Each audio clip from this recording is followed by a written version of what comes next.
to the Cinementalists. Noun, plural. Definition, those whose love for movies runs so deep, they can't help but do a podcast about them. Hosted by Colton Robertson and Joseph George.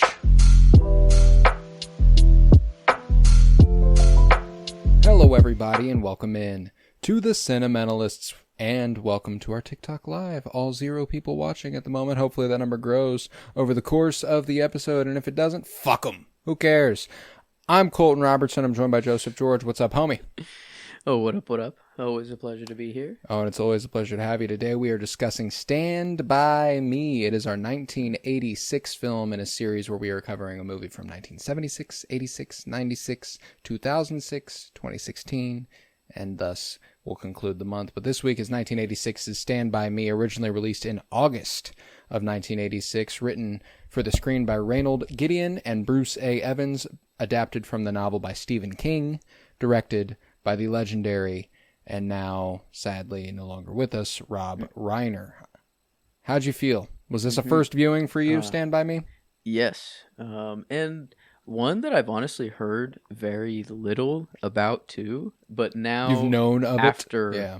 Yes. And then now after watching, I think I realized I knew more about it than I once let on. Deeply influential, I think, might be why it's bleeding into your perspective of maybe you'd known about it more than you thought, just because there are straight up images ripped from this thing for basically anything influenced by 80s movies in general.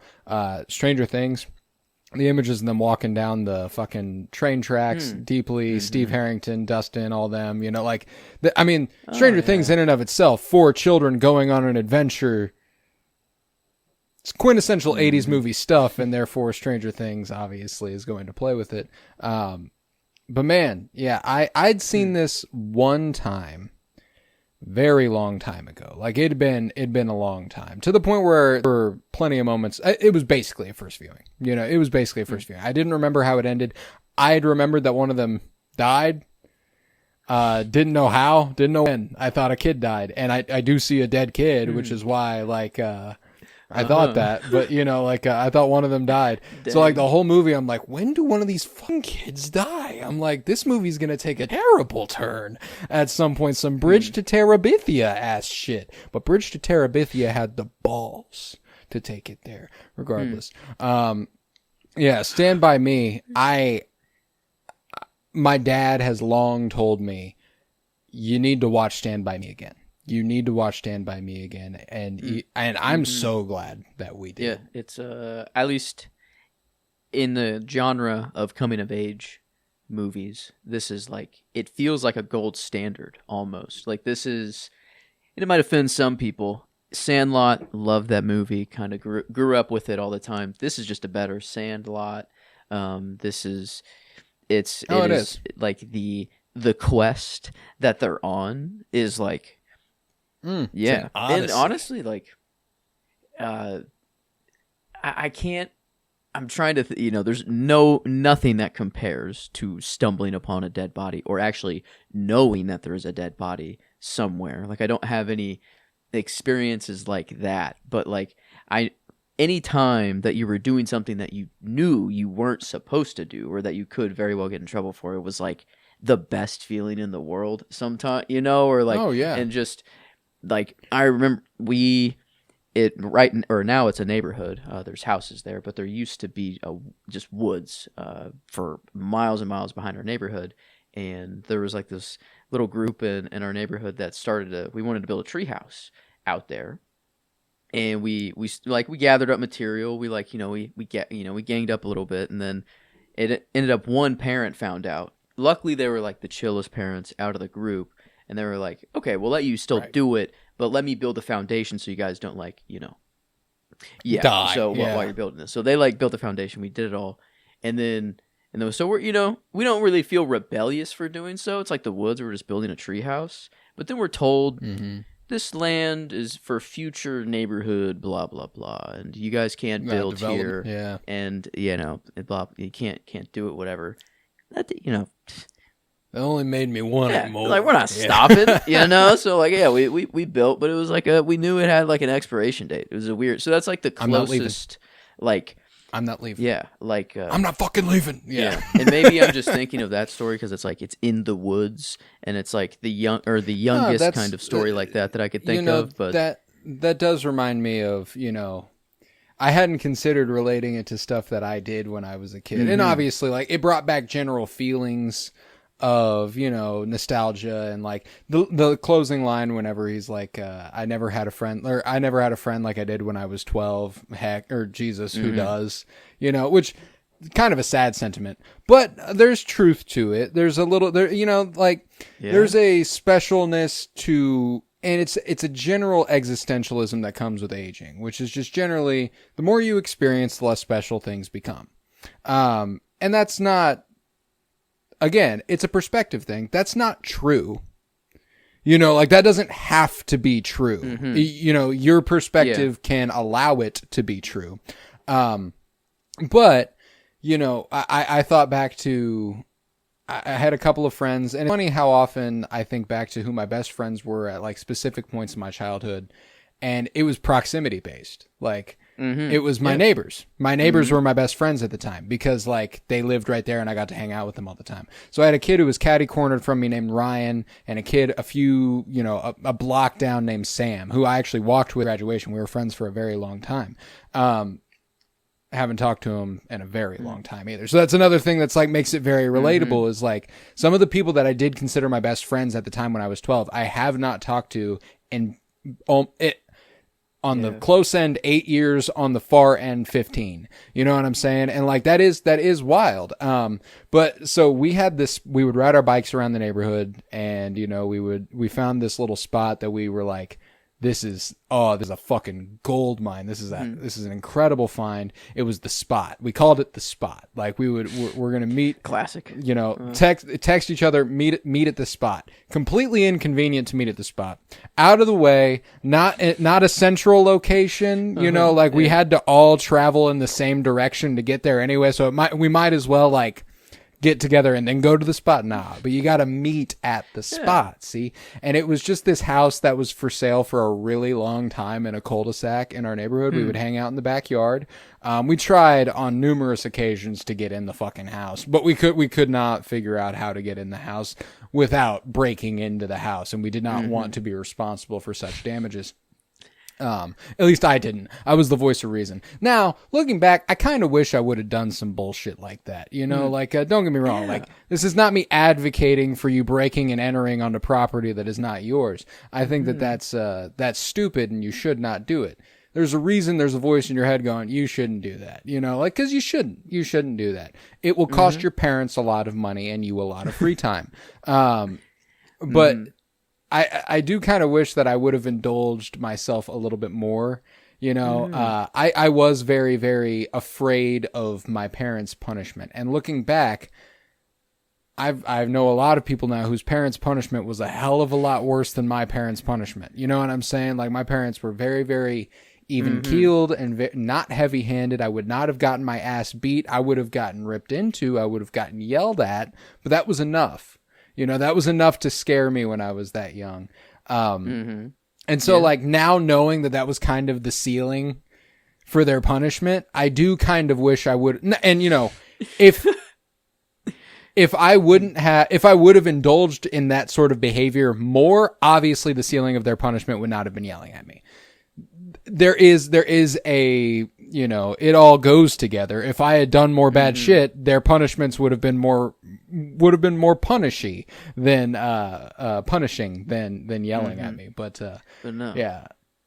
Got to test the waters a little bit more. Test the limits. Yeah. Like I wasn't as rebellious. I was too, and maybe, testament to my parents, I guess. I was too, I don't know. I was scared of their punishment, not really the authority or like the police, because like at the end of the day, if you did do something stupid as a 12-year-old, like, yeah, it goes to your parents. It's not like, well, I guess depends on the crime. If you do something genuinely terrible, but yeah, it's like, I was not you break as a fucking rebellious. Window.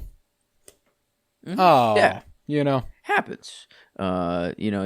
surprisingly, like, yeah, like I'm struggling to think of anything that is like we knew we were actively doing something wrong and just being rebellious for rebellious' sake, or like no quest like this. I never, Not that young, something that yeah. like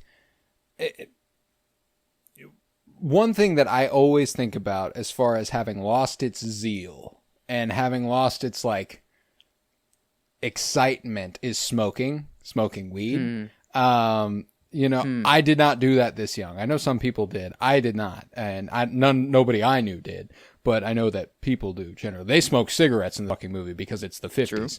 And they're 12. But I think back to when I was 16, 17, and it wasn't legalized until I was 21 here in Missouri. And so, I remember the first, like, our first Friendsgiving, that photo of us around the pool table. We're all fucking fried in that. You know what I'm saying? Like, we were all absolutely zooted in that photo. And that is Jack in the Box tacos. Jack in the Box tacos. Everywhere. I will never forget the feeling. Like, we had to arrange, like, where are we going? Where will we not be caught? Where can we get home safely? Where can we go to where everything will be okay and we won't get in trouble? Like, we got to go back in through the side door at the Moore's house, and we can't go through the living room, like, it's all that good stuff, like, and now, I'm a grown fucking man and I can do what I want and weed's legal, and it's like, now it's like a fucking drug, you know what I'm saying? Now it's like, ah, man, it's medicine now. It wasn't medicine then. It was just like, oh, let's have some fucking fun, And so, like, that's the kind of shit I think about whenever I think of, like, rebellious years, is like, we were doing something that if we'd gotten caught, we wouldn't have gotten in trouble. But there have been people who have gotten in trouble for that. It would have been a slap on the wrist for us. We would have gotten a minor in possession sort of charge and slap on the wrist and good day, But there have been people who have gotten arrested for such things, and that was scary. The thought that could happen was scary enough. Now I know for a fact we wouldn't have gotten that kind of punishment. Because we're white men. But yeah. But no, you did, I don't know, you said, like, it is kind of a perspective thing, though. Like, it doesn't have to be true. It just is a thing about growing up, or just the more and more you do one or the same thing over and over again, it's not going to be like the first time. But yeah, it's like, is it just a pure naiveness, of being a kid and not knowing, everything that's out there? Or, like, your worries are so much smaller, even though they feel like it is like everything that they could be. And it's like, man, if I could go back to have the worries that I did when I was young, and like, and that was it's just so like, compelling. Oh, man, it's so compelling to think about because, I remember, first heartbreak and first this and first that, and like, it's the end of the world. Like, there is nothing like it. Yeah. And your parents were like, time heals all wounds, etc., etc. Like, they were like that, all the cliches you've ever heard, and you're like, fuck that, no, she really loves me, that kind of thing, like, you one day, like, I was at, I went to a 4th of July celebration with my family out at my grandparents. I got off work a little early. I didn't think I was going to be able to make it. I was so happy to go. I was there and we were all talking, and I got filled in on like my little brother's situations a little bit. And he's 16. He's going to be 17 in November. He's not, I mean, like, he's young. Don't get me wrong, but like, he's never had a girlfriend. I was like 13, and it was like, I need a girlfriend every second of my fucking life. Like, I was chasing. And me doing that taught my little brothers, don't fucking do that. You know what I'm saying? Like, they didn't do that.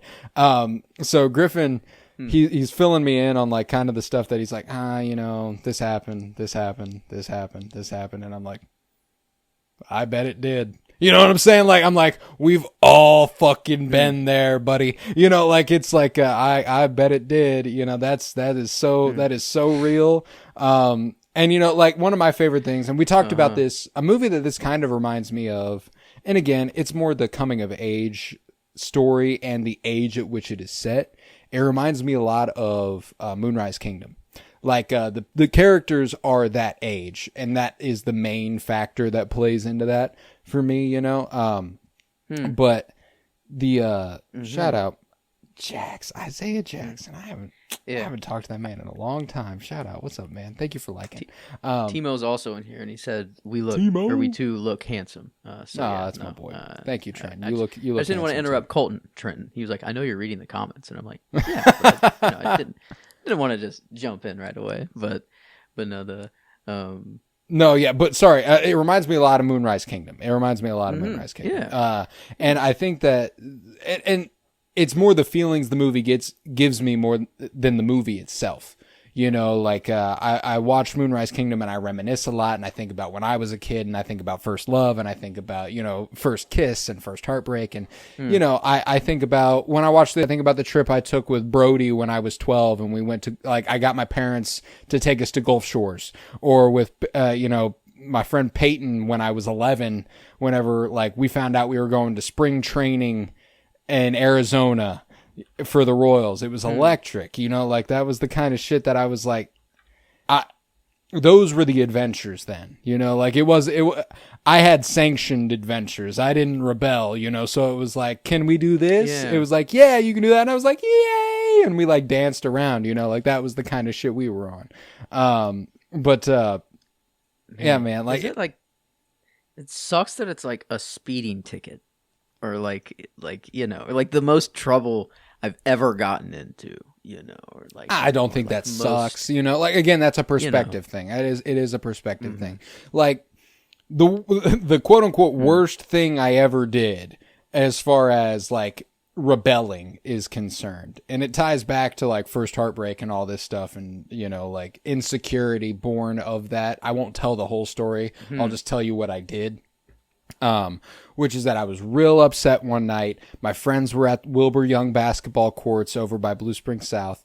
And I didn't ask my parents if I could go. I took my mom's car and I left, and I went up to the fucking basketball courts, which was not something I did. You know, like that was not something that I was, Timo! Sorry, he joined mine as well. It was not something I did. Trent was actually, he said, I heard Griffin got neck. Yeah. I should ask Griffin to join the live and see what he thinks of that. No, like, that was the quote unquote worst thing I did. You know, like I took my mom's car, I went up there, I played some basketball. I got a call from my mom that was like, hey, where the fuck are you? You know, like, and I was like, I'm just at the basketball courts, you know, like I'm just playing basketball, you know? And then, they were like, okay, well, you took my car, come home right now. And I was like, yeah, okay, I will. You know, I was like, all right, guys, I gotta go. You know, like I folded immediately. I didn't rebel any more than that. It was just that I didn't tell them.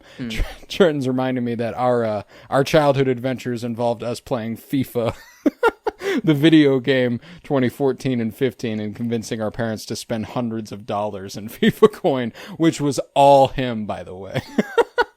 Not all him. Hundreds? Oh, hundreds for sure. Hundreds for sure. I would say that I got my parents to spend anywhere from maybe $100 on FIFA coins for me. We were fucking raw. He said we were fucking raw. We were dope at that game. Dang.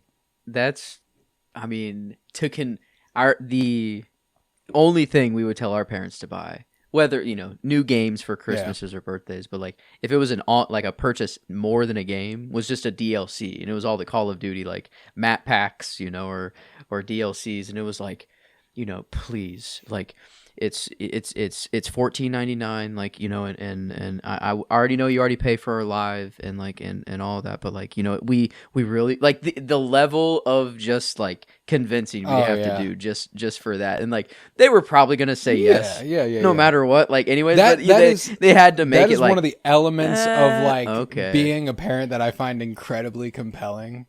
Is like, here's the thing, I'm a fucking sucker, dude. Like I know that whoever would be the co-parent to my child would fucking hate how much I would spoil them, because I wouldn't be able to afford it, and I would do it anyway. Love you, buddy. Trenton's going to bed. Good night. Wow. But you know, like the whole song and dance part of it. I would love that shit. Like me and my friends when I was real little. Trent said, "Oh, Colton, I told McKenna if we have a daughter, she's going to be such a spoiled little bitch." He used bitch. Mhm. That's Wow. for his unborn daughter. Already. Oh, that kills me. It's okay. Oh, good for you. Good for you, Trent. But like that song and dance, I find deeply compelling. And I remember, whenever me and Caden would hang out when we were younger, and we would do a performance, for our parents to be like, hey, can one of us spend the night at the other's house? And we would perform a song and dance, like literally, in order to make that happen. Like that's the kind of stuff that we've been talking about, like childhood memories for like 15 fucking minutes on this thing. And that's what I think is great about Stand By Me. Like I think that is the heart of any good coming of age movie, is that it makes you go, how did I come of age? How did this happen for me? And I didn't have anything so deeply simultaneously traumatic and, artful and specific that happened to me. But, I love the elevated drama of the movie, the older brother who's dead and trying to live up to his image and not being able to, and, like all that stuff. Like that's the kind of shit that I really like. I love how elevated it is. And I love John Cusack, by the way, the actor who plays the older brother, the dead older brother. Yeah, he looked familiar. I had no idea he was in this. Yeah. Hot Tub Time Machine. That's a classic. That's an older John Cusack. Say Anything. He's actually Doppler. I brought, like last week, I brought up the Doppler-Dahmer effect. You remember like the guy who goes up to the window and holds the stereo above the head? That's him. He is the guy who does that originally. Dang. That's pretty cool to have that. Yeah. To be able to say that is pretty baller. Okay. But yeah, the New York Yankee cap, like it almost felt a little Sandlot-esque. Is this pre or post Sandlot? Oh, by a lot. Wow. By about 10 years. So yeah, okay. Yeah, it's absolutely a deep influence on the Sandlot, and a really deep influence on a lot of coming of age films. Like, I think back to another movie that it reminds me of that predates it is American Graffiti, which is interesting. Base Lopez, this is one of my mutuals on TikTok, says, I believe Stephen King also hated this one, which is a notorious fact about Stephen King. He hates the adaptations of movies typically. I actually just read a bit of trivia before we hopped on here, which is that whenever Rob Reiner screened it for Stephen King privately, Stephen King had to leave the room, and when he came back, he dubbed it the best adaptation of his work he's ever seen. Now, that doesn't mean I absolutely loved it. It just means it's the best adaptation of his work he's ever seen. And he notoriously does not like adaptations of his work. So it's a pretty low fucking bar for Stephen King to become the favorite adaptation of his. Now, that's just IMDb trivia. I don't know how credible that is.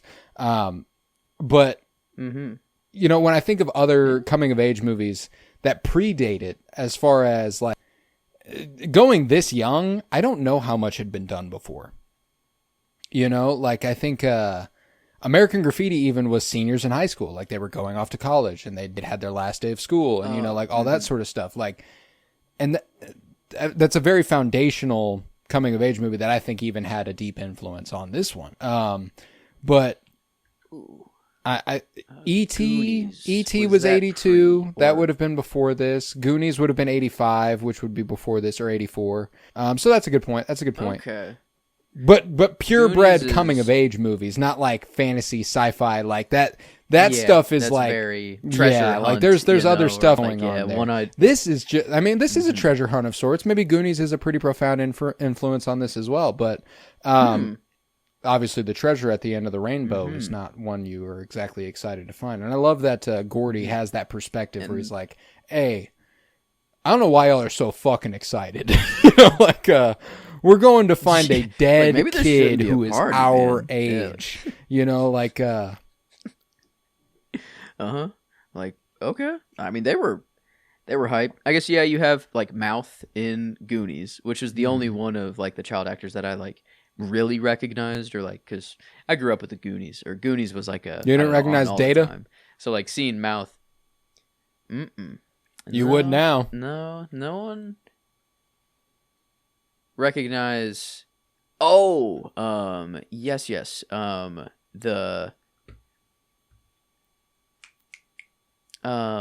Oh my God, what is that called? Oh my God, what is he in? I don't see him on the No, bully no, guy no, no. like in this The one, or little the nerd you know the friend, Data, oh Data, Data. and Goonies, not this. Oh, I'm like, oh, okay. The nerd, oh, Ki Huan. Ki Kwan, yeah. Yeah, yeah. Okay, Oh, sorry. yes. I I was thought we like, were okay, talking about Goonies. I didn't realize we were talking about this. okay, No, but yes, no. this has a ton of incredible actors. Now, the bully guy is Kiefer Sutherland, who is looking Yeah. the most Donald Sutherland he ever has. Ooh, His dad. yeah, yeah. He yeah. did the hair. The in hair this one did a lot. really Yeah. changed his look. Yeah. Complete. Yeah, but it was weird to see him this young. Yeah. What do you yeah, do? it You was- know him as a designated survivor, Kiefer Sutherland? Yes, yes. I knew him as the guy who lucked into being the president. Pretty you know, bad where he was fucking the- luck. Yeah. Yeah, the like agricultural chair or like department chair. I don't know what like position he had, but yeah. So like that's the role I know of him, and now he's like I don't just switchblade, typical kind of like greaser, but not greaser. I don't know. He didn't quite have the jacket, but he had the I don't know, just the white shirt. Oh yeah, switchblade, yeah, yeah. and The, just the play- white filled shirts. role. I mean, you got the card packs and the shoulder pads there for a couple of the kids. I goes- love shit like that. I went to a man, themed that's- dance. This brought back a memory for me when I saw that. I went to a themed dance when I was in elementary school, which was like Guys and Dolls, Grease, Pink Lady themed, like that sort of thing. And I wore a white T-shirt that had card packs in the shoulders. And we could not figure out how to pull it off. Like we were like, how the fuck did they do this? It fucking killed me. Oh, somebody just gave you a fucking little heart there. I saw that. That was cute. Yeah, DJ again. Yeah, DJ, my and their boy. actual money, like I mean, it was like 17 Yeah. cents or whatever, but it's like, Yeah. I mean, that's Yeah. legit. So we've yeah, made thank we've you. made like 25 cents off this motherfucker. We got a whole Hey. quarter in this bitch. I'm putting For that the love of the straight. game. Yeah, for the love of the game. But no, there's But- some pretty classic. There's some pretty classic actors in this. To build on Kiefer Sutherland, even including Kiefer Sutherland, the most iconic actor in this film is River Phoenix, who plays Chris Chambers. River Phoenix is the brother of Joaquin Phoenix, who passed away when he was 23 years old. It was dang. close personal friend of Keanu Reeves, and we've heard a lot of stories out of Keanu Reeves about him. Ethan Hawke has talked about him a lot. Dude was unbelievable. Like, we're talking about a guy who at this time, I mean, Jesus, how old is this kid? Like, at the time of filming Stand By Me, my guess is he's max 14. Like, he is a small child. Damn, my internet just crapped the fuck out on me the second I tried to click on River Phoenix. Okay, he was born in 70, and this is 86 was when it came 85? out. Okay, so yeah, I guess 15 14, 15. You know, That's still crazy young. That is so fucking young. And I can't fathom. He is, for me, child actor wise, far and away the best part of this movie. You know what I'm saying? Like, whenever he gets a chance to chew scenery and he breaks down and he lets the crack show, oh my God. He's real vulnerable and he goes, it wasn't true. I didn't steal shit. I didn't realize adults could do something like that. Like that. I fucking love that part of the movie, dude. And I've got chills talking about it because River Phoenix, again, just a prolifically brilliant actor. And again, passed at 23, way too young.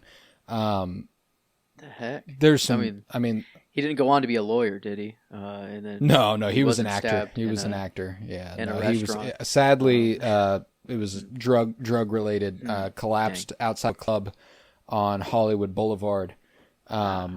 I believe he was with Keanu Reeves when it happened, which is pretty brutal.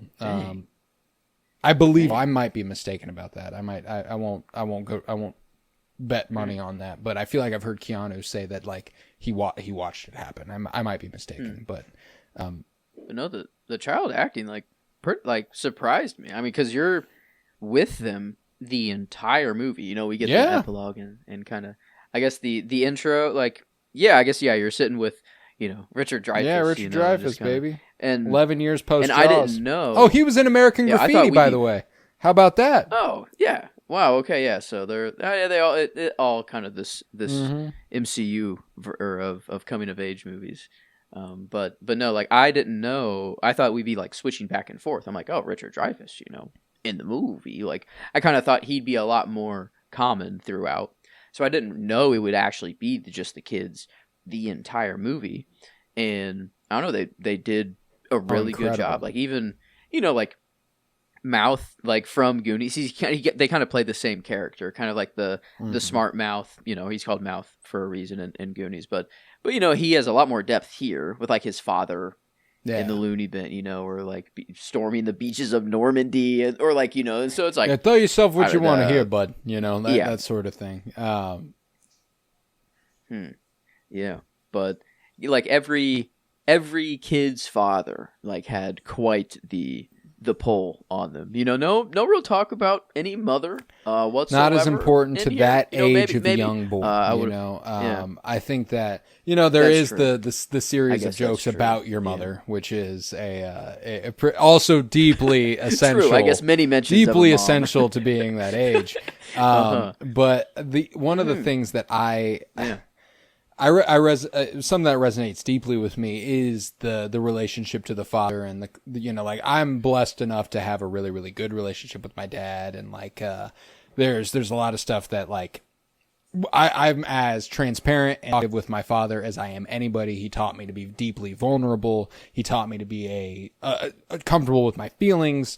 Like I remember the first time I saw my dad cry, and he made a point to let me know that like this is something that happens. It's normal, like he made a point to emphasize that when he was feeling something. And I always deeply appreciated that. Now, like I didn't have any frame of reference for it then, but, so one of the things that I love about this movie, and I'm always going to do it. If a movie can be read gay, I'm going to read it gay. Okay. And one of the things that I love about the portrayal of Gordy is how his older brother was always his father's favorite.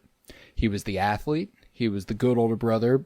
He was destined for great things. And Gordy's artistic, and he writes, and like he's not athletic, and he doesn't do the things that his older brother did. Why don't you hang out with the crowd your older brother did? Da, da, da, da, da. Now, obviously, I don't think the character of Gordy was actually gay or anything, but I do think that there is an allegory here that is applicable. I think that him and Chris, deep. You could obviously project something queer onto that. Now, I also don't want to dismiss the reality of close friendship as children. That's obvious. Like, and I'm not trying to sexualize kids by any stretch of the imagination. But I do think there is fact of existence, which is that people realize they're gay young, or that they, like that is something that happens. So absolutely. Absolutely. Where I thought they were going to kiss even the race where they're like, hey, I'll race you to the pump or whatever. And then they like, they tackle each other kind of at the end, and then they get up and just like lock eyes. And don't move and there's a few things solid, that feed into that for me, which is that River stay there plays for a while, later on a few queer-coded roles and some expressly queer roles, like My Own Private Idaho with Keanu Reeves. Rob Reiner is a notorious has a bad connotation, but Rob Reiner is a notorious ally was a notorious ally of the LGBTQ community. He was him and his wife were quintessential in getting the bill passed that gay marriage could be legalized. That is a real fact that had a heavy hand in that being a possibility. So those sorts of things. Well, fuck me, I guess, if I happen to see some queer coding and Stand By Me, you know what I'm saying? But, I think that there is a little, I think there's something, I don't think that there's nothing there, I think that Dead Poets Society a couple years later also has some deeply queer coding, and I think it takes a little bit from this as well, which is, again, relationships to fathers, and, like, I'm not who you want me to be, and like, those sorts of things. Obviously, that movie takes it a step further, as it is not some of those kids do not come of age, or one of those kids does not come of age. Yeah. But that was the thing, is that, like I said at the top of the show, I remembered this movie as one of these kids dying. I didn't know when. So like, they made the movie really, really interesting. Like, the whole time I'm ready for one of them to die. You know what I'm saying? Don't get me wrong, the movie would have been good anyway, but I was like, it's gonna be Chris. Chris is gonna fucking die, because he's the one who they're obviously going like, he's gonna redeem himself, and he's gonna be such a good boy, you know? And then like, I'm like, God damn it, he's not gonna be able to live that. And I love that they do that, but he did get to live it for a while. You know, like, he became a lawyer and he did good things. He made something of himself. Unfortunately, yes, he died young, and there's no silver lining to that. I'm not trying to say that there is, but, you know, I love that conceptually, instead of killing him off young, like, would have been probably the easy choice and more gut-wrenching choice to do, they went ahead, they let him grow up, and then they go, and he died anyway, because that's something that happens. You know, like, that's more real than the kid dying. They already got one dead fucking kid in this fucking movie. You don't need another dead kid in the movie, you know? And I appreciate that. I don't know much about Stephen King or Rob Reiner, but I feel like it felt a little self-insert for Stephen. I mean, a writer, you know, feeling estranged from their parents. I don't know if Stephen King exactly had this, but like, at least that aspect. Every writer feels estranged from their parents. That's a common theme. It's a common theme for all writers. Yeah.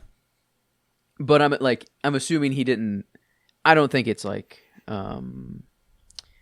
Does he have a brother who passed away? Does he have you know, like, I don't think I don't really think it was that much of a self-insert where, like, you know, even for Disclosure Day, when we talked about like Spielberg, or like whenever he self-inserts and kind of like the, you know, the estranged or queer kind of notes that you can get through it or whatever. So I wonder if it's more Stephen King or Rob Reiner, or just both kind of going at it. But and that's the thing too, is that like, when it comes to Rob Reiner specifically as a filmmaker, I've never felt like he's made inherently, like, this is one of the first movies I've watched of his that I felt a certain type of way about the queer coding. I've only watched a few Rob Reiner movies, and all of them I've loved. I've never not loved a Rob Reiner movie.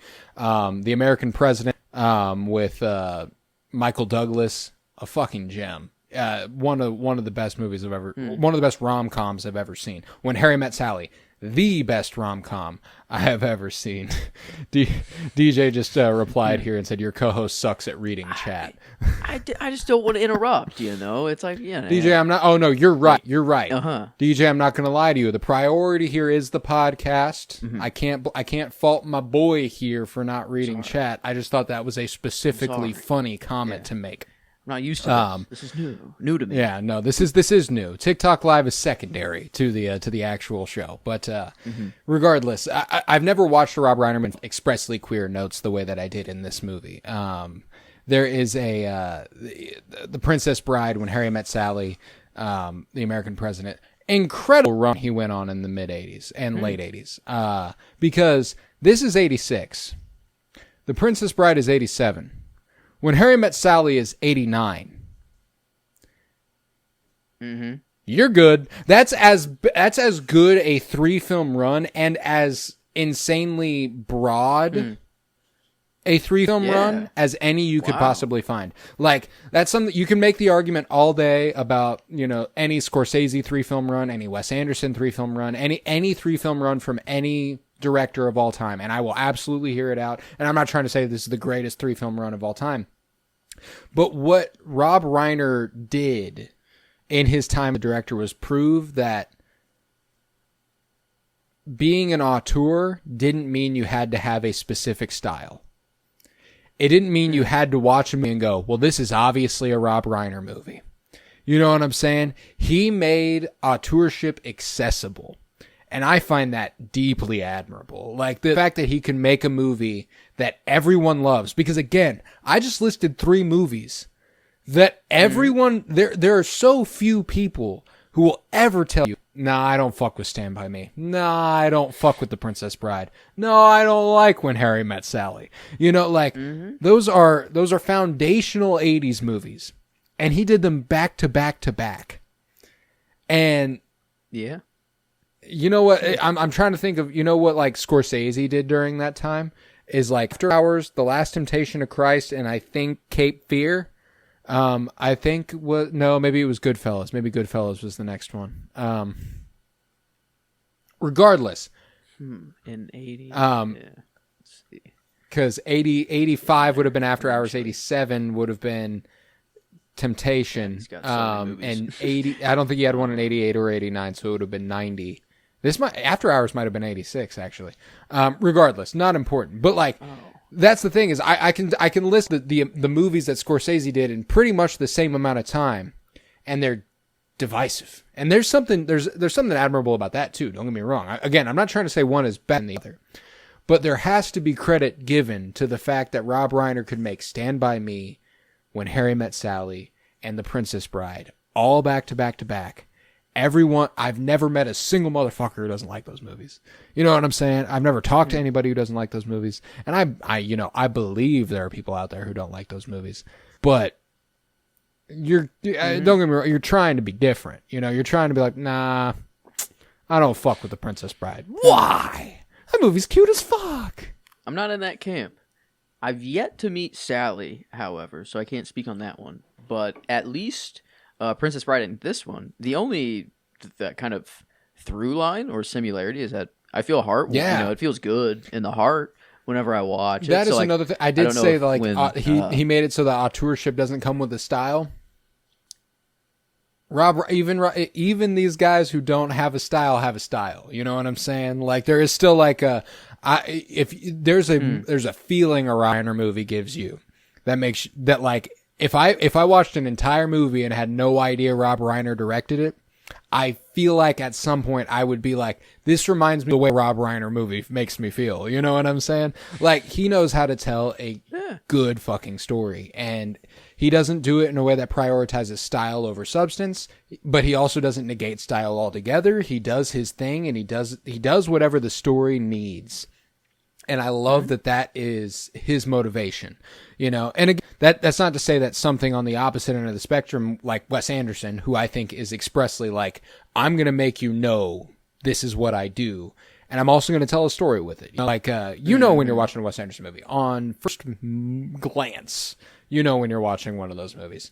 You know, and I've grown to be like, even Spielberg, you know when you're watching a Spielberg movie. Like, you watch a Spielberg movie and you go, yep, that's Steven Spielberg. And if it's not, it's deeply fucking influenced by him. You know, it's J.J. Abrams or James Mangold or something like that. But Rob Reiner, and the only other guy that I would think has kind of captured a similar lane as far as combining the auteurship and style and substance and all this stuff and just prioritizing the story at hand is Ron Howard. Willow, Beautiful Mind, How the Grinch Stole Christmas, Solo. Like, there's very little that binds those movies together. That's just a guy who knows how to make a movie that people are going to like. And don't get me wrong, he's made a couple. I listed 2 of those movies, and it's notoriously a bunch of movies. It's a bunch of people who don't fucking like them. You know, like, so that's even where the line is. Like, there's something so fucking impressive about what Rob Reiner managed to pull off in his time as a filmmaker. I thought Spielberg was coming there instead of Ron Howard. And Spielberg is a little more stylized, I guess, but he does have quite the range. He does. As well. He does. Or like he does love a good story, or he knows how to get the right or tug at the right heartstrings. Now, Spielberg is the quintessential version of it. You know, like, I think Spielberg is the version of it that is the closest to towing the line. You know, like, when you watch a Spielberg movie, again, you know you're watching a Spielberg. Like, once you've watched enough Spielberg movies, you know when you're watching a Steven Spielberg. Like, there's no doubt about it. At a certain point, you go, there's that shadow on the wall. There's that overblown exposure. Yeah. There's that, there's all sorts of stuff that eventually, there's that kinetic camera movement. There's that slow push on that one person, like, that's a Spielberg movie. But and again, to your point, I do think that he made his auteurship accessible on a blockbuster level, which not a lot of auteurs have pulled off. He's done it in a way that's like more like John Ford and, you know, like fucking action, the early West action filmmakers, you know, like that sort of stuff. Like the only other person I can think to compare him to as like a disciple of Spielberg again is J.J. Abrams or James Mangold. And even those guys don't come fucking close to what Spielberg has been able to pull off. So like, you're right. Spielberg has achieved a very specific lane and has conquered it. There's nobody who's going to be as good at what Spielberg does as Steven Spielberg. Yeah. But and this, you know, I don't think he's going for a Spielberg or anything there, but like is it. I mean, that run is crazy. I don't know How I Met Sally, but like the Princess When Bride, Harry Met Sally, you will fucking love When Harry Met Sally. That is, I mean, but even just the back to back, like this and the Princess Bride, to make those two movies, like in 2 years. I mean, so different movies, and like, visually, I was not really disappointed with this movie either. No, it's a gorgeous movie. Yeah, and like I think nature just helps. I think, you know, and being out in the woods, just walking down the train tracks is like, I think. Yeah, I wonder how many times if the horizon was in the middle. I don't. It's kind of a weird. I always think of the horizon, if it's in the middle, if it, you know, or if it's boring as shit. And sometimes, like there was a shot where the horizon was the first in David the middle. Lynch performance you ever saw. Yeah, I know. It's wow. That's actually kind of wild to think about. Put it in context like that. But yeah, it's like, you know, I can't. There was a shot where the horizon was in the middle, and it was not boring as shit. No, that's not foolproof. Silhouetted walking along the lake. Yeah. And so, but you know, not foolproof. But every time I do see like just a landscape shot, that it's always in the back of my mind to think of that. Where's the horizon? No. And now now if you go back and watch that scene, all you'll hear is Gordon Cole. No. Yeah. Way. Where's the fucking horizon? Yeah. You know, that's just what David Lynch sounds like. You know what I'm saying? God. Oh my God. If the horizon's at the top, watch that now. Yeah. It's interesting. If the horizon's at the bottom, it's interesting. If it's in the middle, it's boring as shit. I fucking love that delivery. And I know that we pivoted to Steven Spielberg pretty hard here talking about Rob Reiner, but you know, again, like he is in that lane of filmmaker. He was that well renowned. His movies stirred that much emotion, and they did, again, like we're talking about 3 quintessential classics back to back to back, like in completely different genres. A foundational coming of age movie, a foundational fantasy movie, and a foundational rom-com. There's not a lot of motherfuckers who can say something like that. That's incredible. Stephen King, I guess, you know, might have, you know, to adapt into a movie, still incredibly challenging to do. Did Stephen, was this like a Stephen King trilogy as well? No, like he didn't write, I don't know, Princess Bride, not written by him? Okay, I didn't know. Because, that'd be kind of cool. That would be cool. If they just kind of paired up, went back to back, but I don't like at that point I might be like, well, maybe it's a little bit of Stephen King, you know, coming through. Stephen King's got some pretty iconic adaptations under his belt, even if he doesn't fucking like them. The Shining, Stand By Me, Shawshank Redemption. Hate them. They suck. Terrible adaptations of movies. That's I wonder, but this one. I love the AI summaries of TikTok, by the way. Now? This one says, debating the art of Robert Redford's directing style. Robert Redford mentioned the most out of any director yet.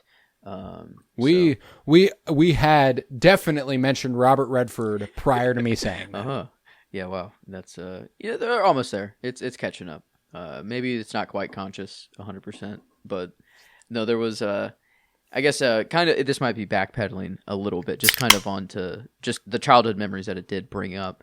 But there's always kind of whenever you say like back in my day, it can either, if you're just bringing it up out of the blue, it's like you're like, oh, okay, here we go, or like, what are you about to complain about, whatever. But this is the good back in my day sort of thing. Like this is it's all just remembering the games Oh, used it's to play reminiscent. outside, Yeah. or like, and I think we grew up in a really interesting time of before technology truly took off, and like when every kid did not have a tablet, or like a phone. It was kind of, we were in this weird kind of middle ground where we experienced the outside world for a lot of time when we were kids, and just what that was, but then also what it was like to grow up with the technology young too. So I think Yeah. it was. We're Go ahead. privileged. Oh yeah, I was gonna say we're privileged in that regard. Again, like I think back to when I was their age and I was riding my bike around the neighborhood and I was, meeting my friends and stuff. Like my little brothers don't have that, and Man. your little brother and my little brother that are homies, like they almost had that, but it came just a little too early, and they still had a little bit of it. Don't get me wrong. They still had it when they were 8, 9, like it wasn't unheard of by any stretch of the imagination. But my littlest brother, not a fucking shot in hell. You know what I'm saying? Like there's no aspect of his childhood that wasn't, and I hesitate to use the word, but I think it's accurate, infected by technology. Like I'm sure he'll look back on his childhood fondly, and I know for a fact that there's a lot of positivity there and a lot of love and a lot of good memories, and I have no doubt about that. Like it's happy to have contributed. You know what I'm saying? But he doesn't have it like we did. He just doesn't, and I feel so bad for him that he didn't. Like and we didn't have it like our parents did. True. And like there's an aspect of that that's so interesting to me, that like there comes this point post I'm trying to find the right words here, because there does come a point before them where I think childhood is bad again. Like there's this fine line where it's like kids were allowed to do whatever they wanted, and like they died in the process, like kind of like in Stand By Me, like when this kid just wandered out into the fucking woods and died somewhere. You know what I'm saying? Like that was something that fucking happened, like it was just like, yeah, little Tommy, he went fishing and drowned. Yeah. His parents weren't there.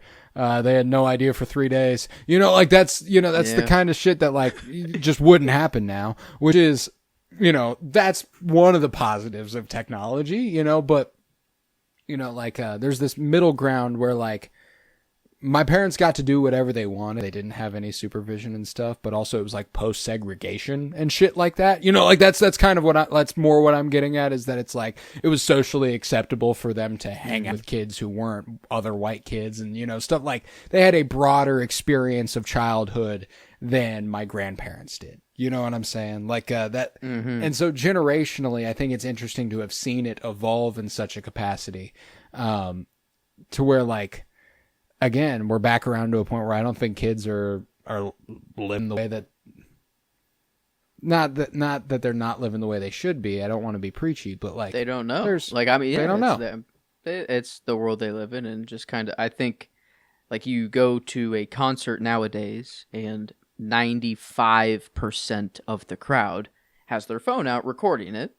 You go back to a concert, a Michael Jackson concert, nothing, maybe a camera, a camcorder, or like less than 1% of the crowd for sure, though. Like everyone is there to witness it for themselves. But now everyone kind of has this like, well, if I don't record it, then it's not like in stone forever. It's proof that I can't share it. And we pride ourselves on having proof that we were there. Yeah. And we pride ourselves on proving that we experienced something to the point that we remove ourselves from the experience altogether. Yeah. And it's but a little it's like but it's not really the kid's fault. It's it's a lot easier when a kid is crying to put a tablet in their face, and then they're entertained for hours and hours and hours, and it can be good. You can learn a lot on the internet, but you can grow up a little too fast. I think, like that's, I think the saddest reality is that like kids feel too old, or like they know things that you just shouldn't know yet. Like I love that. Yeah. I didn't know truly what, like, I don't know. I'm trying to like, not like sex or like out of that. I feel like that's kind of normal for every kid still, but like, I don't know, or some weird thing of adulthood that just you don't even think of, but it's on every YouTube. I don't know, or they're just gonna come by. And it I in know some that way. like a good example is just depression and mental illness and anxiety and stuff like that. Like, there will be kids who will undoubtedly experience some of those things regardless of what they're exposed to on the internet. And that's deeply unfortunate. I don't want to make it out like that, saying that like, oh, so no kid before technology ever experienced sadness. No, of course that happened. But there is a culture online that also rewards sadness and indulges sadness to the point where it's like, if I tell people on the internet I'm sad, they'll give me attention and they'll tell me, oh, don't be sad, don't be da-da-da. And then you start, I'm not saying that every kid on the internet going, I'm so sad, isn't sad. That's not the case at all. I think it's kind of self-fulfilling prophecy. You find yourself in an algorithm that's like, things are so sad. I'm so sad. I'm so sad. I'm so sad. And you start going, man, why am I sad? You know what I'm saying? Like, know, like that's a real fucking thing, and that's something that I've witnessed, I've observed, pull in the grasp of, and it's unfortunate, like, there's pros and cons to the connection we have at our hands now. I love that I'm able to talk to you like this, and I love that I'm able to speak with you in this capacity. But I also wonder how much more interesting life could be if we had to make an effort to do that. Like, how much further am I willing to go to do this than what I do now? Like, and I don't have any frame of reference because I don't have to think about that. I don't have to. I don't fucking care. It's not a reality. Like, we will be able to do this no matter what. And I like that. I love that. There's no aspect of me that regrets that. But, I think back to before we had, like, me and you, we've always done this remotely, but the way me and Tavares did it, which is like we always had access to it remotely, but like we didn't do it remotely because it costed money, or it was this or it was that, like it was more convenient for me to drive 45 minutes up to where he was up at school, and we'd record in some recording studio.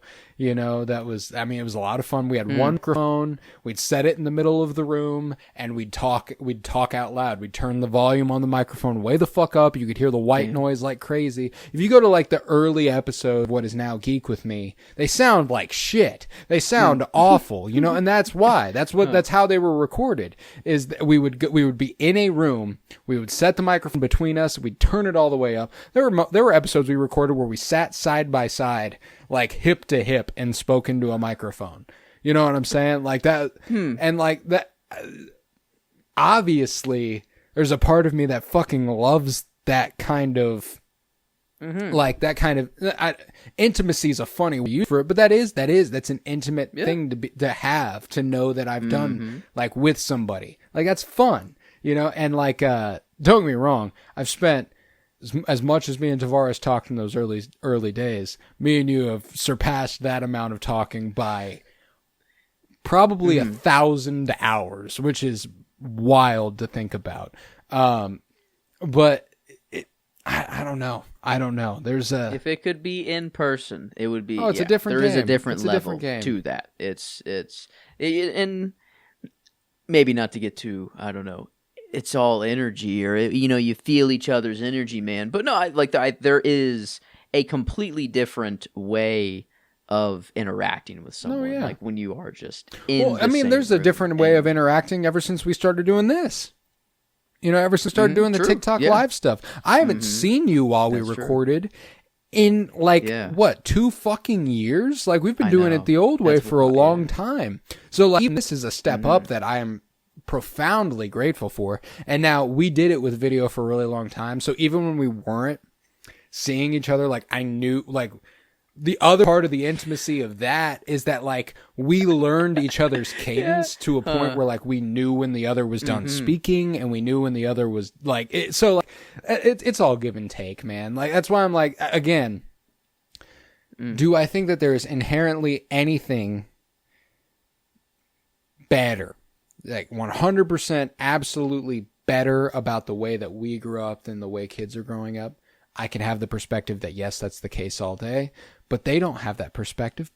Mm-hmm. You know, because like they have no fucking frame of reference for that. They have no idea. So there's never any reality to them that will tell them, ah, damn, I wish I grew up like they did. You know what I'm saying?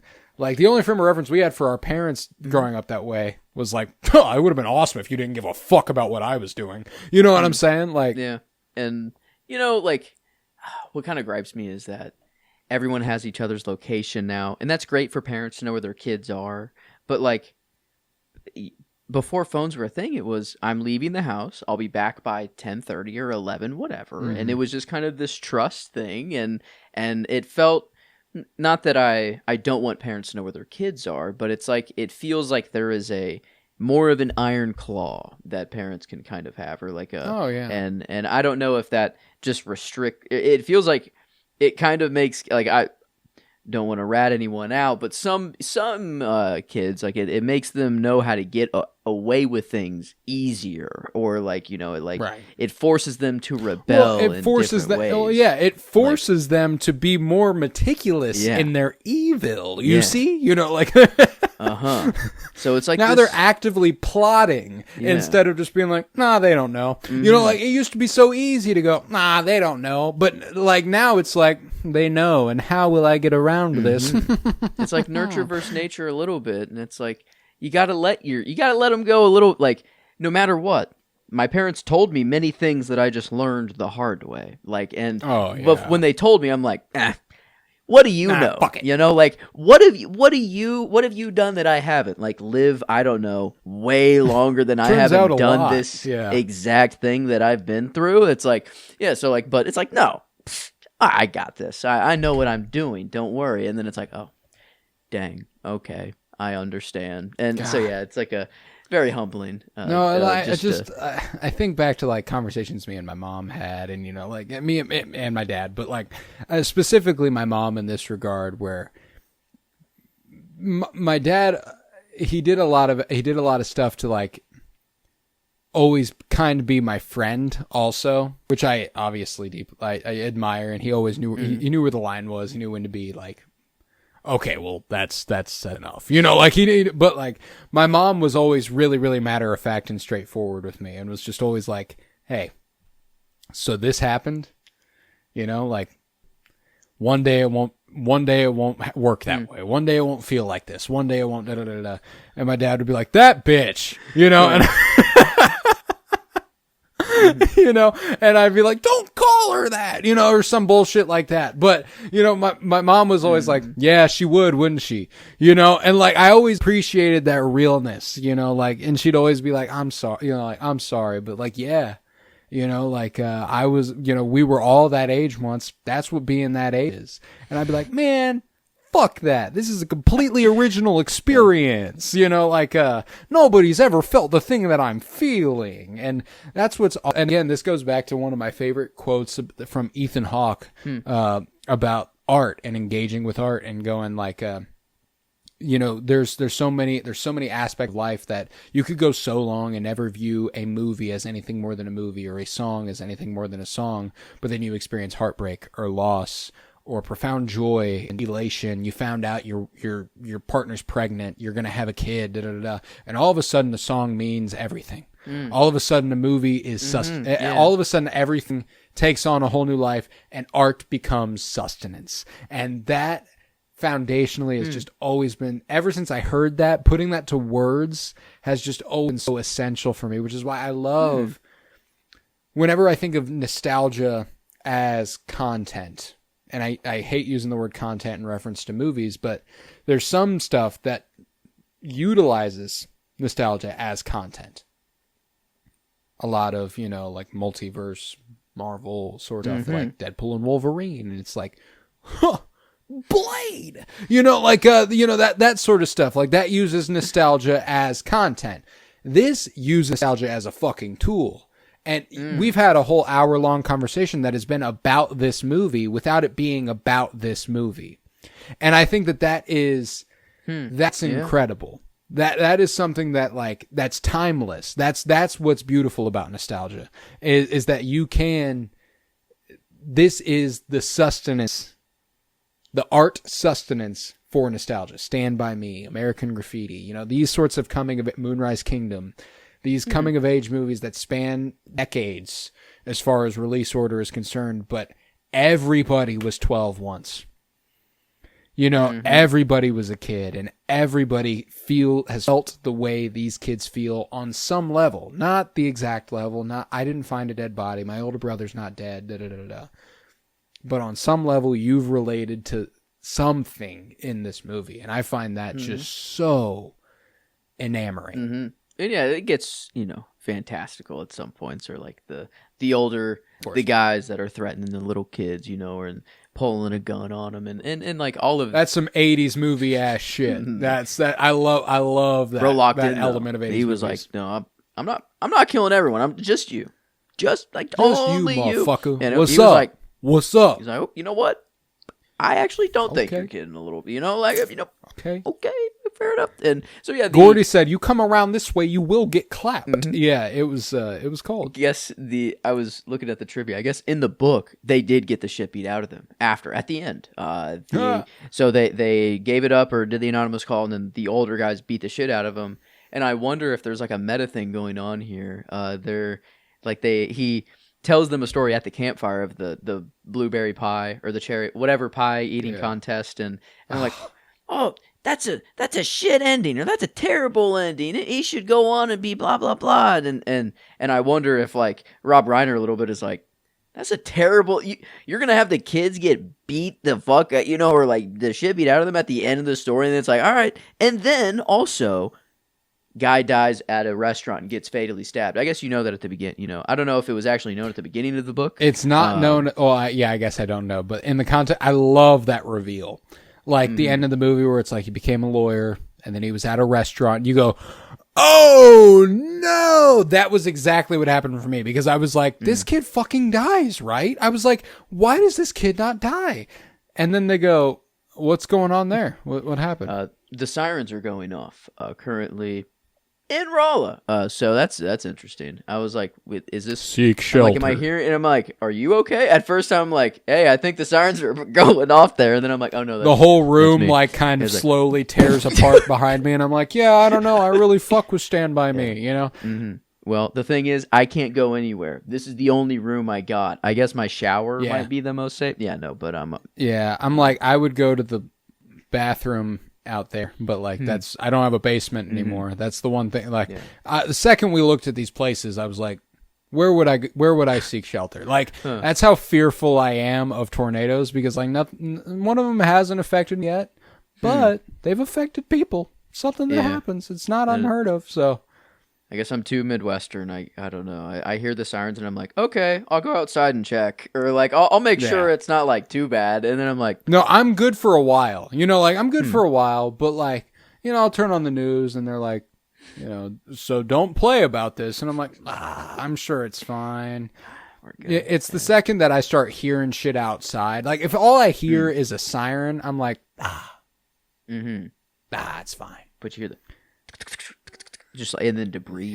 If debris enters the situation, that's I'm out. Okay, I'm out. Yeah, but yeah, that's no. Maybe the most rebellious I was as a kid. Like there was a tornado, the sirens are going off. Parents were like, "Okay, we're going to the basement." I just booked it out the front door. I mean, it was raining too. I was just like, I'm going, and you know, a run in the rain too. Ooh, you know. It's so inconvenient to get wet when you don't want to get wet, but whenever you just accept the rain and just go, that's well. Now we're going in. We're reaching a different element of nostalgia, which is that. All right. Well, let me settle in. I'm scooting up the chair here. So I think back to high school. I have like this is obviously middle school age, and I have some nostalgia with middle school, plenty of nostalgia with middle school, but like the essential growing years for me were definitely high school. And I think back to a couple of the, you know, you mentioned rainy days and like that sort of stuff. Like I think back to high school relationships and just random people that like, I thought were like, it's funny how like infatuation works, and like being like, this is my girlfriend of 3 weeks. I'm gonna marry this woman. You know what I'm saying? Like no, probably not. But I remember my first like kiss in the rain. That was cool. And it's not. Wow. I've yet to have a kiss in the rain. No, and that's not a thing that people have. Yeah. Hey, hon, what's up, Anna? Joining us for Stand By Me. Okay. We're just reminiscing in this motherfucker. Okay. I saw Yeah, honey is Anna. Yeah. Good to know. I said hello as well. But so we're just reminiscing. The one of the things, like, it was a woman named, now a woman, at the time a girl named Sam, in a Chili's parking lot. I was leaving Chili's with a group of friends, and like it was raining outside, and I was like it's raining, you know, like I was like, how the fuck we not gonna do something about this, you know, like and so that was the first. The other one was with like the only other real. What you looking for? Oh, I unplugged it a little bit ago. Where did I put it? Oh, you're okay. Oh, I do not know where that is. Sorry. Oh no, you're okay. Sorry. But yeah, other one, had to make that happen, I guess. Cinematic. Oh yeah. No, that's the thing. Is like anytime it happened, it was like I'm making this happen. It wasn't like a organic, like we ran to each other, you know. No, fuck no. It was like, well, rain coming down. We're lit by the neon sign of the Chili's pepper. You know, like let's. Wow, this movie really has a not great ending. Like actually looking at, like thinking about it, like it's very sad. It's not sad at all. I guess if I was just told, hey, yeah, there's these group of friends, and one of them grew up to die a little later after he became a lawyer, I'd be like, oh, dang, like that sucks. But then you preface it with showing me their great childhood memories, and I'm like, you know what? Fuck yeah. Or like, yeah, it's like life happens. People die. You know, like the older brother died in a car crash, like a Jeep or whatever. So it's like that one still carries through today, you know, or I think I can't relate personally, but like I've heard of numerous people that have had siblings or people, you know, pass away in a car accident. But so I mean, that's the part that I think is at least relatable. But the biggest relatable part is just all the stupid stuff they're doing. I don't know. They're just stupid kids, boys doing being boys. Shit. Yeah. Guys being dudes. But yeah, it's a little. I don't know. I guess, you know, 80s. I wonder just if it were to be made today, if there is any, like if it does, you know, they are young boys, and I guess so. I do see why the father is so much more important for them at this age. Yeah. Well, and it's also set in the 50s, which is another part of that. That True. Like even though it was made in 86, it is set in 25 years earlier at least. 30 years earlier, and like that, when it comes to the 50s time period, like if this was made earlier or if this was made now, it would still be a 50s period piece because that's the story. Well, okay, yeah. I guess Stephen King was born in 47, so kind of. So he would have been. I think this is set in 59, so he would have been 12. Yeah, like okay. That's a. Okay. Yeah. So pretty dang self-insert. Oh yeah, the writer part felt like okay. I think we're getting there, and that's I was starting wondering like how much of a self-insert really is this, but wow, yeah, this or you know, Goonies was kind of the movie I was comparing it to, just because I mean, Mouth and Teddy here, I keep calling him Mouth, but like and Goonies just feels more. I like it because it's like the adventure is more fun, but this is like just a better movie. This is and so this was.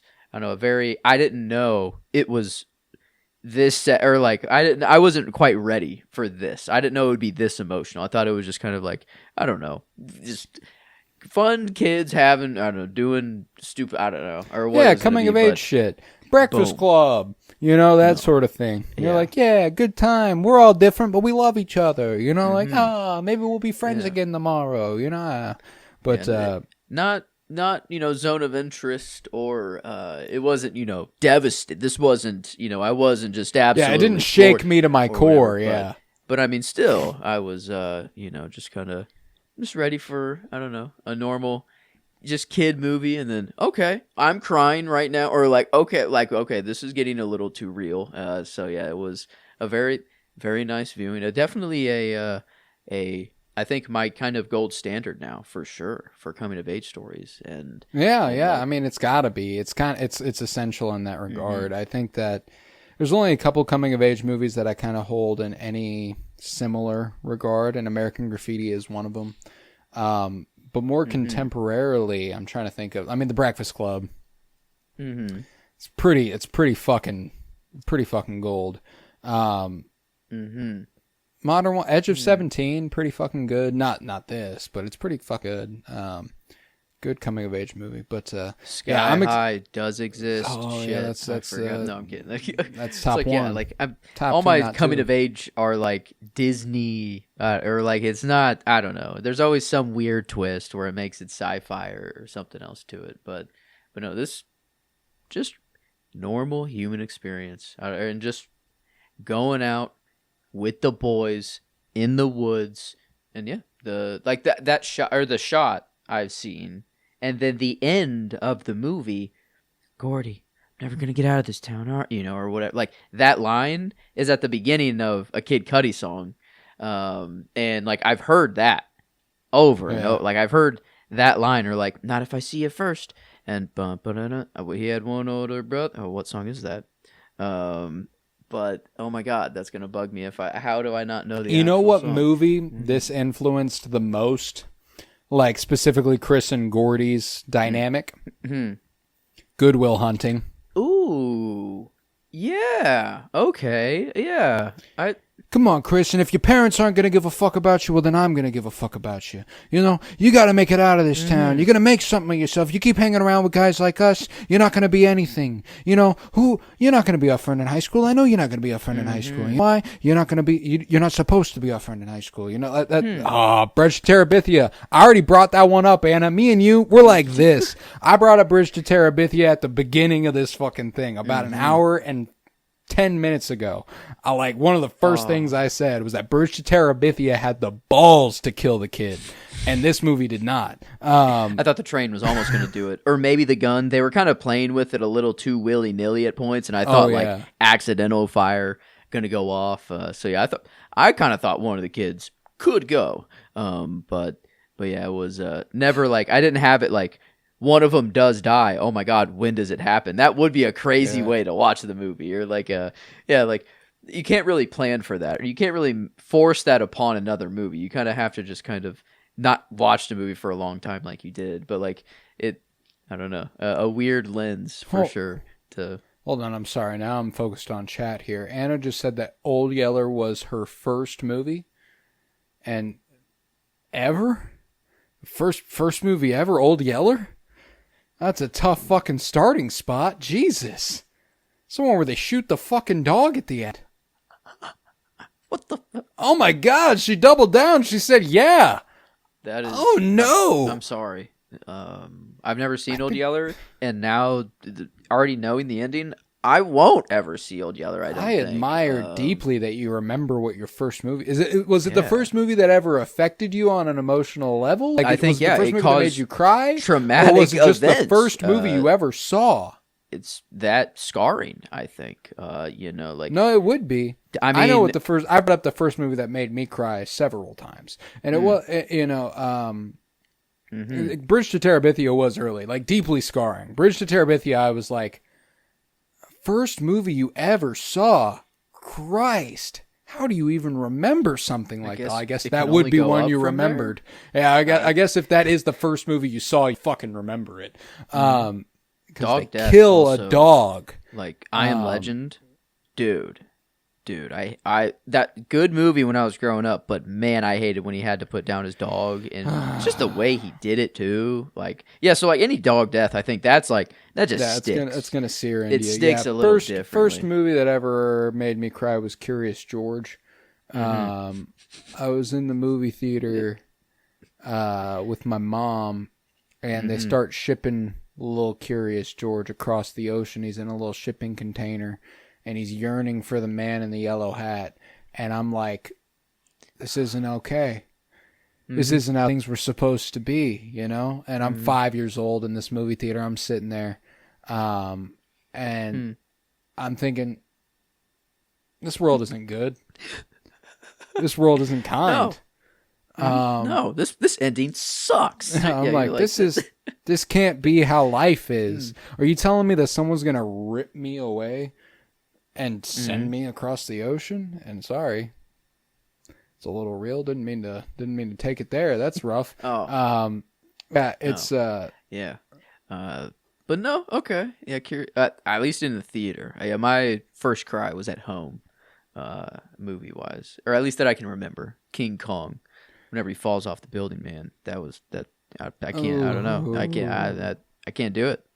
I can't do it. That and Toy Story 3. Toy Story 3 was the first theater cry. I rewatched Toy Story 3 recently because I plan on seeing Toy Story 5 soon.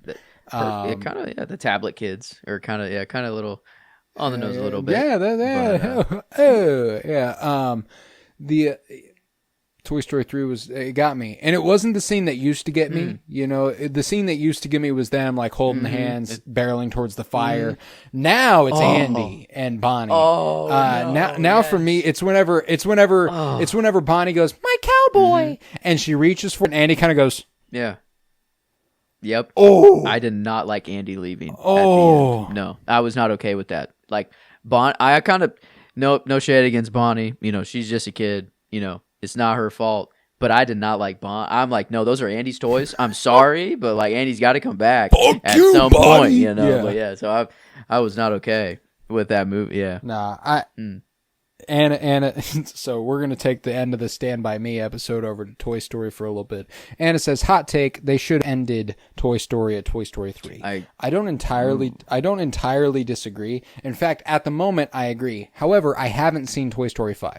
Toy Story 5 might make me feel differently. Maybe I watched Toy Story 5 and I think it's good, and like all of a sudden I'm like, yeah, let's go. When I rewatched Toy Story 3 for the first time since Toy Story 4, mind you, my head was always Toy Story 3 should have been the end. It was such a good ending. Why on earth would you keep doing this? You know, like, that was so perfect. There's a line whenever Woody daps up Buzz as he thinks he's going off to college, and he goes, "This isn't goodbye, partner." And now, obviously, they do see each other at Bonnie's, and therefore it isn't goodbye. But there is that express moment where it's like, this ain't the end. Yeah. And that's the advantage of animation. We've talked about this. They could do that shit forever. And, you know, like, I think that some of them are soulless cash grabs. Yeah, but will they have a movie every once in a while? It's like, damn, that was good. I bet they will. And I think they'll keep doing Toy Stories for as long as they fucking want to, man, because they'll make money. Toy Story 5 made $1 billion. You know, oh my god! Well, I guess that makes sense. I'm actually not surprised now after here thinking about it, but that's quick though. I mean, dang, that is. I mean, pretty guaranteed though with Toy Story, but yeah, that's. Yeah. Oh Billy!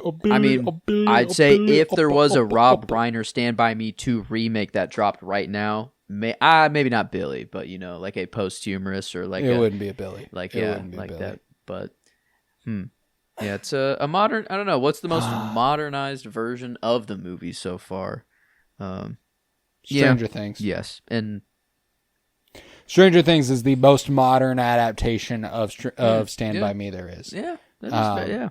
A little sci-fi, little you know D&D twist to it, but this is really funny. This is how little we've been talking about Stand By Me in the episode is that Anna just said Stand By Me. Stephen King. The actual topic. That's what we've been talking about. Yeah, that is what we've been talking about for an hour and 25 minutes. But the AI summary also thinks we are analyzing the movie The Goonies and its emotional impact. Comment your thoughts. It would think that. Think that. But that's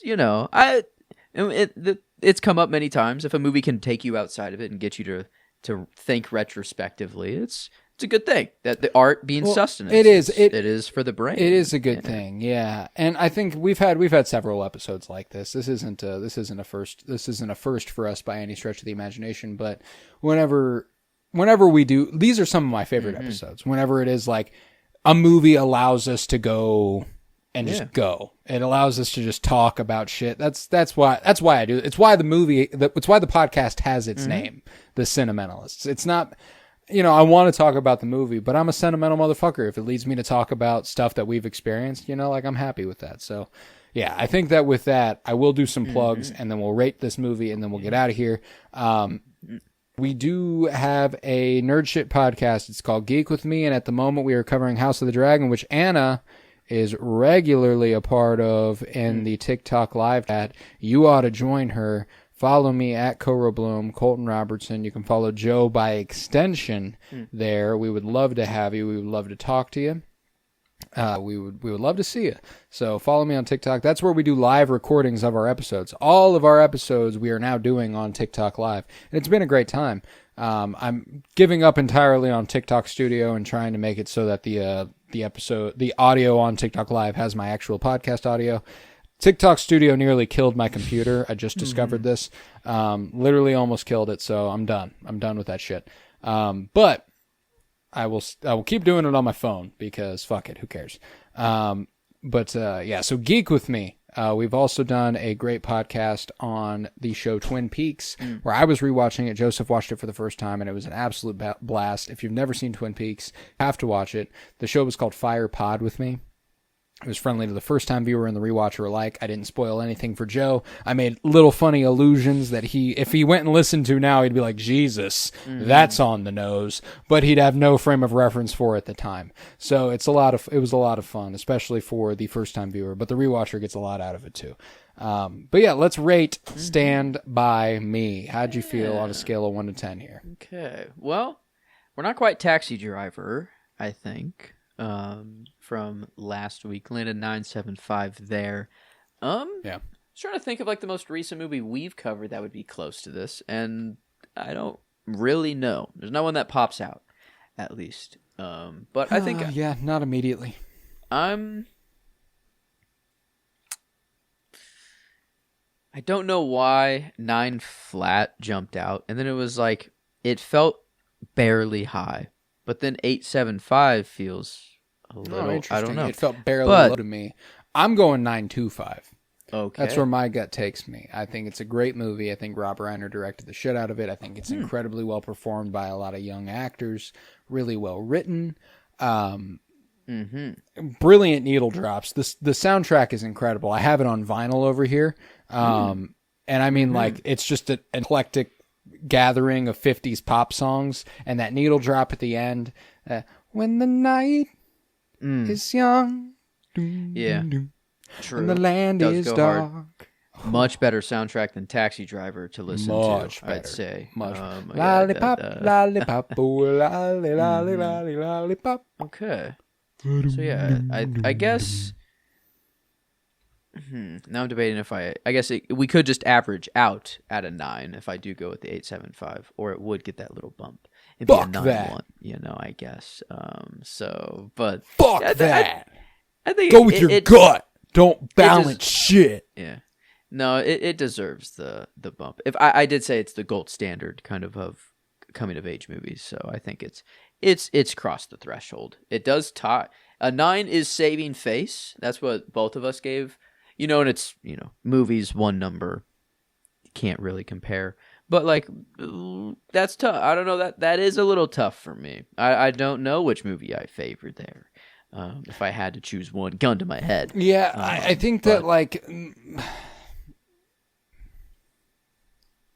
I guess I did go to Stand By Me, and I think I would go with Stand By Me, but I do think that isn't driven just by the movie's quality. It is driven by a nostalgia-based factor, which I think is part of the rating. That's not. I mean, that's why it's fun to quantify on a scale of 1 to 10 how you feel about a movie, because it's completely nonsensical and pointless. But that's what's awesome about it. Is like, I'd put this at a 9.25 out of 10. Now, who the fuck thought that? You know. Okay, so I'll go with the gut. I guess the 9 flat, I guess will be a 9.13 for the average there. So, but okay, I think that's 913 on the old sentimental-o-meter. Mm-hmm. You love those, folks, and we'll be back next week with Anna previously having performed in Romeo and Juliet as Juliet, theater major. You ought to be here same time next week. I don't know what day it'll be next week. True. We will be discussing Romeo and Juliet at some point because it is out next Friday. Mm-hmm. And I cannot wait. Baz Luhrmann's Romeo and Juliet from 1996, the one with Leo DiCaprio and Claire Danes. Incredible. So excited to watch that. And so excited for you to watch it for the first time because I fucking love that movie. Mm-hmm. So that's next week. The week after that is Deja Vu, Denzel Washington, Tony Scott. And the week after that is going to be The Nice Guys. And I'm very excited for that. Ooh, I hadn't thought about the fact that we were doing TikTok Live while we record, and we're going to have Kyler on. Yeah, that'll be interesting. How does that That'll work? be interesting. Okay. Does that work? Is that something Yeah. you can do? I don't know. We'll get there. We shall see. But so some Shakespeare next week, Mm-hmm. directed by way of Baz Luhrmann. So we got a couple of adaptations in a row here, from Stephen King to William Shakespeare. Very, very fun stuff. But with that, I think we can conclude this episode. I was Colton Robertson. I was joined by Joseph George. Thank you very much, homie. Thank you for having me. It's always a pleasure to be here, homie. Oh, and it's always a pleasure to have you. And remember, fuck ice.